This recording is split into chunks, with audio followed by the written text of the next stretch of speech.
အမျိုးသမီးတစ်ယောက်ဟာရင်ခုန်စိတ်လှုပ်ရှားစွာနဲ့သူ့ချစ်သူကိုအလုတ်ကနေတွားကြိုခဲ့ပေမဲ့သူ့ချစ်သူကရီးစားဟောင်းကိုရင်းနှီးကျွမ်းဝင်စွာဖတ်ထားတာကိုမြင်တွေ့လိုက်ရပါတယ်။အာနာအန်နာမျိုးတိတ်ထားခဲ့သည်မကျေနပ်မှုနဲ့စိတ်ပြတ်မှုတွေအားလုံးနောက်ဆုံးမှာပောက်ကွဲထွက်သွားခဲ့ပါတယ်။ Mike ရဲ့ရီးစားဟောင်းလီဆာ Liz ပြန်ရောက်လာတာကိုသိလိုက်ရတဲ့ကအာနာဟာနေ့စဉ်နေ့တိုင်းစိတ်မလုံခြုံမှုကိုခံစားနေခဲ့ရတာပါ။ Mike ကသူ့ထံစာပြန်တာနည်းနည်းနောက်ကျရင်တောင်အာနာကအတွေးလွန်ခဲ့ပါတယ်။ကံကောင်းတာက Mike ဟာအာနာစိတ်မကောင်းဖြစ်နေတာကိုအမြဲတမ်းပြုမိပြီးသူပဲသွားလဲဆိုတာအတိပေးလေးရှိပါတယ်။အလုံးညက်တဲ့အထိလှုပ်ရရင်တောင်အာနာကိုအံ့အားသင့်စရာလေးတွေလုပ်ပေးဖို့အချိန်ရှာတတ်သူပါ။လီဆာရှိမှတောင်သူတို့ရဲ့ဆက်ဆံရေးကိုအတိမတ်ပြုပြခဲ့ပါသေးတယ်။ Mike ရဲ့စီးစနစ်ကြပြီးဂရုစိုက်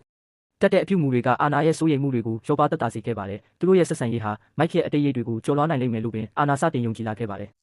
ဒါပေမဲ့တနေ့မှာတော့ Mike ရဲ့အိမ်မှာမဂဇင်းဟောင်းစုစည်းမှုအချို့ကိုအာနာမတော်တဆတွေ့ရှိသွားခဲ့ပါတယ်။အဲ့ဒီမဂဇင်းတွေထဲကအကြောင်းအရာတွေကိုမြင်လိုက်ရပြီးတဲ့နောက်တစ်ချိန်ကသူမကိုလုံခြုံမှုပေးခဲ့တဲ့ Mike ရဲ့ကျင်နာမှုတွေဟာအခုတော့ဆူရှာတဲ့ဆူးတွေလိုခံစားလိုက်ရပါတယ်။သူမဒီတိုင်းပက်ရက်တန်သွားခဲ့ရပါတယ်။သူမရဲ့အသေးနှလုံးဟာအေးဆက်ပြီးအသက်ရှူရခတ်တဲ့ရင်းနှက်ပိုင်းတွေကိုဆွဲချခံလိုက်ရတယ်လို့မျိုးခံစားခဲ့ရပါတယ်။ဒါတောင်မှသူမကိုသူမပြန်လဲနှစ်သိမ့်ဖို့ကြိုးစားခဲ့ပါသေးတယ်။ငါအတွေးလွှတ်နေတာဖြစ်မှာပါ။အဲ့ဒီစာသားဟောင်းတွေဟာအတိတ်ကအရာတွေပဲလေဆိုပြီးတော့ပါ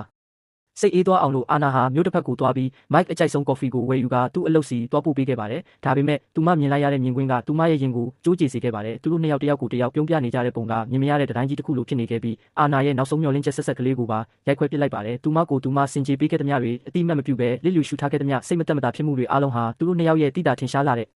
နားလည်မှုပေးနိုင်စွမ်းရှိမှရေစရာပြက်လုံးတစ်ခုလိုဖြစ်သွားခဲ့ရပါတယ်။နှလုံးသားကွဲကြေသွားတဲ့အာနာဟာနောက်ပြန်လှည့်ပြီးတိတ်တဆိတ်ထွက်ခွာသွားခဲ့ပါတယ်။လုပ်ဖို့ကိုင်ဖက်တစ်ယောက်ကအာနာထားခဲ့တဲ့ကော်ဖီခွက်ကိုတတိထားမိသွားပါတယ်။ကော်ဖီခွက်ပေါ်မှာစာရေးထားတယ်လို့ပြောလိုက်တဲ့အခါ Mike ကအမြန်ယူကြည့်လိုက်ပါတယ်။စာကိုဖတ်လိုက်ရတဲ့ခဏမှာပဲ Mike စိတ်တက်ကြသွားခဲ့ပါတယ်။အာနာနားလည်မှုလွဲသွားပြီဆိုတာကိုသူသိလိုက်ပါတယ်။ဒါပေမဲ့အာနာထံသွားရောက်ရှင်းပြခွင့်မရခင်မှာပဲသူ့ကုမ္ပဏီဟာအကျပ်တဲကြီးနဲ့ရင်ဆိုင်လိုက်ရပါတယ်။ Digital Media တွေနေရာယူလာတာကြောင့်စီးပွားရေးဖက်ဆက်ပါတနာတွေနှုတ်ထွက်ကုန်ကြပါတယ်။ Mike ရဲ့အရင်ဆုံးတငယ်ချင်းကပင်လျင်အတူတူ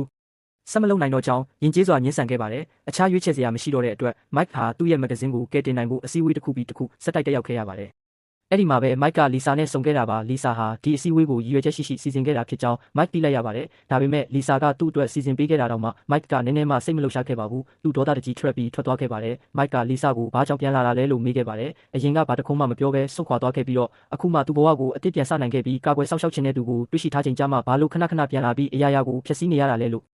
ဆွဆွဲခဲ့ပါတယ်။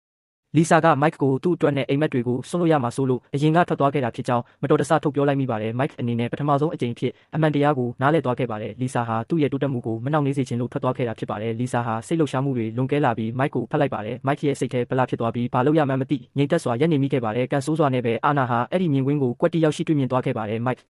ဘလို့ပဲရှင်းပြဖို့ကြိုးစားပါစေအာနာမယုံတော့ပါဘူး။သူမဟာအဲ့ဒီနေရာမှာတင်မဲ့ Mike ကိုလမ်းခွဲလိုက်ပါတော့တယ်။